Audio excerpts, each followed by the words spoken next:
नमस्कार दोस्तों, मैं राहुल उपाध्याय आपका अपने YouTube चैनल पे स्वागत करता हूं। तो दोस्तों, आज मैं लेकर आया हूं आपके लिए हिंदी की बहुत बेहतरीन क्लास जिससे सवाल पूछे जाते हैं पेपर में। ठीक है, आज एक ऐसा महत्वपूर्ण चैप्टर है जिससे क्वेश्चन जरूर बनता है। तो आज हम देखते हैं कि कौन सा चैप्टर लेकर आए हैं। देखो, मैंने लिख रखा है पहले ही ताकि आपका जो है समय वेस्ट ना हो। काल का टॉपिक पढ़ेंगे दोस्तों आज। ठीक है, इससे यूपी पुलिस में आपका एक दो प्रश्न जरूर पूछा जाता है। ठीक है, जो बच्चे कंफ्यूजन में इसको गलत करते हैं, आज बिल्कुल भी कंफ्यूजन नहीं रहेगा आपका। ठीक है, आपको ऐसे देखना है और मतलब हाथ से नोट्स भी बनाने हैं, तभी इसका आपको बेनिफिट मिलेगा और फिर प्रैक्टिस करनी है। देखो, काल किसे कहते हैं? काल का शाब्दिक अर्थ क्या है? समय। क्या है? समय है। काल का शाब्दिक अर्थ है समय। काल किसे कहते हैं ये परिभाषा में लेकर आया हूं आपके सामने। काल का मतलब समय ही होता है, जो समय चल रहा है हमारा, ये काल ही है ना। क्रिया के जिस रूप से क्रिया के होने का, क्रिया के जिस रूप से क्रिया का होने का या करने का पता चले, वो क्या कहलाएगा? काल कहलाएगा। यानी कि जो समय में हम काम कर रहे हैं, जैसे लिखना, खाना, पढ़ना, बोलना, चलना, ठीक है, तो ये किस समय में कर रहे हैं उसको ही काल कह रहे हैं। अब यहां पर देखते हैं दोस्तों काल के भेद। तो मेरे भाई, काल के भेद होते हैं तीन। कितने भेद होते हैं? तीन भेद होते हैं। एक तो होता है आपका वर्तमान काल, दूसरा आपका भूतकाल और तीसरा आपका भविष्य काल। ठीक है, तीन तरह के काल है। ये आपको इंग्लिश में आप पढ़ते हैं ये टेंस, ये वही चीज है हिंदी में भी। ठीक है, यहाँ पर हम देख रहे हैं वर्तमान काल। वर्तमान मतलब जो प्रेजेंट में चल रहा है उसे हम वर्तमान कहते हैं। भूतकाल जो बीत गया जिसे पास्ट कहते हैं हम। और भविष्य काल वो होता है जिसे हम फ्यूचर कहते हैं। ठीक है, फ्यूचर। अब यहाँ पर देखते हैं, देखो वर्तमान काल के भी भेद है। कितने भेद है? ये आपके सामने मैं पांच भेद लेकर आया हूँ। पांच भेद। इसके कितने भेद है? पांच भेद है। तो नंबर एक एक करके हम पढ़ते हैं। ठीक है, साथ के साथ में मैं उदाहरण भी लेकर आया हूँ ताकि ताकि आपको कोई कंफ्यूजन ना हो इससे।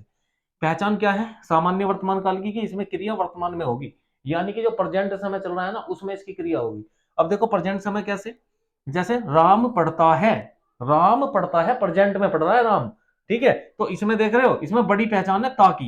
जैसे हम इंग्लिश में याद करते हैं टेंस में, प्रेजेंट इंडेफिनिट में, ये वही है प्रेजेंट इंडेफिनिट। जिसे हम कहते हैं ता है, ते है, ती है, लास्ट में ऐसे आए तो वो प्रेजेंट इंडेफिनिट होगा। इसलिए मैं कह रहा हूं सामान्य वर्तमान काल वही होगा जो प्रेजेंट इंडेफिनिट है।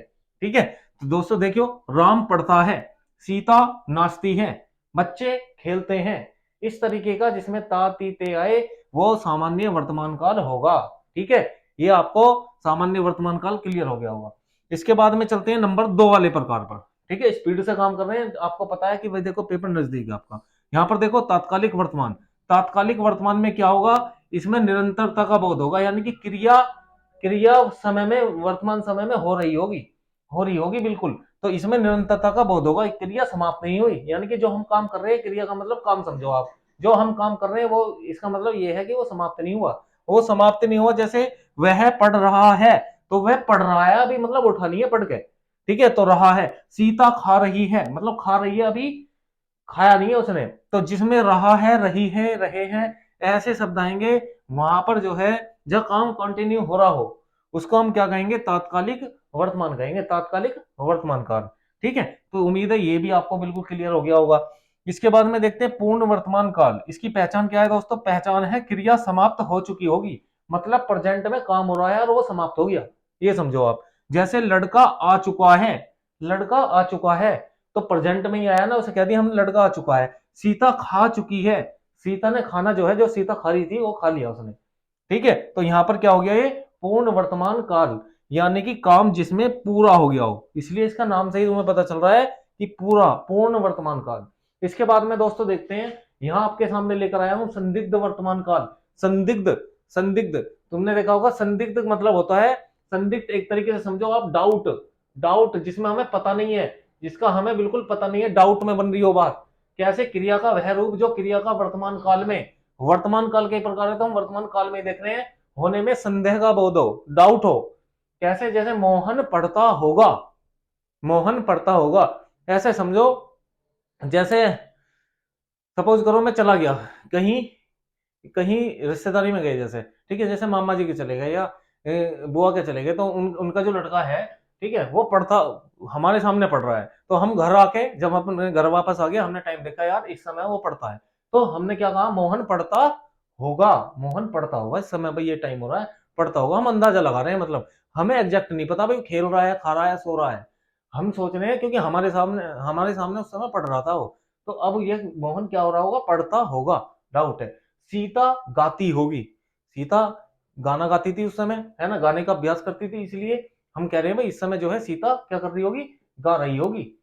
बच्चे इस समय खेल रहे होंगे, तो होगा या होगी, ये भी किसको दिखा रहे हैं, संदिग्ध वर्तमान काल को दिखा रहे हैं। ठीक है, संदिग्ध वर्तमान काल। इसके बाद में है संभाव्य वर्तमान। संभाव्य वर्तमान में क्या है, क्रिया वह रूप जो क्रिया का वर्तमान काल में पूरा होने की संभावना को व्यक्त करेगा। पूरा होने की संभावना, जैसे मोहन पढ़ रहा है, मतलब मोहन पढ़ा हो, मोहन पढ़ा हो, मतलब हमें संभावना लग रही है। इसमें भी ऐसा नहीं है कि बिल्कुल कंफर्म ही है, इसमें भी संभावना को दिखा रहा है। ऐसा ऐसा लग रहा है मोहन को देख के जैसे मोहन पढ़ा हो, सीता खाती हो। ठीक है, इसमें भी हम संभावना को दर्शा रहे हैं। इसमें बस होगा होगी है, और इसमें हो ऐसे है। ठीक है, तो ये हमारा वर्तमान काल है, और वर्तमान काल के हमने कितने भेद देखे हैं, 5 भेद देखे हैं, और इसी से ही पेपर में प्रश्न बनता है। ठीक है, तो ये हमारा वर्तमान काल क्या हो गया दोस्तों, समाप्त हो गया। इसके बाद में हम देखेंगे